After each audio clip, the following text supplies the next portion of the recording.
Now, you might be very well thinking, well, great, look, Blend can have a look at what we've got on site in terms of our data. They can look at our heat maps. They can look at our GA4. They can look at our Shopify analytics.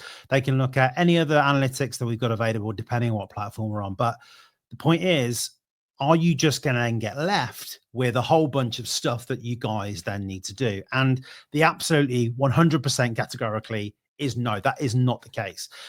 The important thing to note is that if you decide to work with us on the CRO Insight service, what we are going to do is provide a 6-month roadmap for you, which will be prioritized based on the needs of your store and the data that we're seeing from that.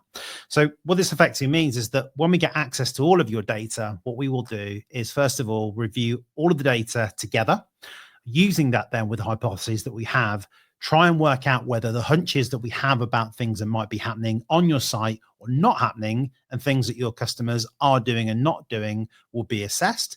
And once that is done, we will then use something called PECTI to evaluate exactly what needs to be done on site. Now, your question might be, well, Adam, well, what actually does PECTI mean? And this is PECTI. So it's proof, ease, cost, time, and impact. And what we do internally is, as a group, we will assess each of the recommendations and hypotheses that we have for your site.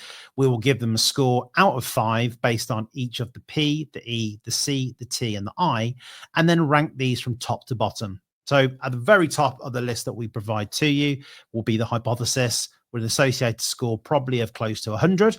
And as it then works down that sheet, it will get lower and lower and lower, so that you know very specifically what needs to be done first and when what needs to be done very last.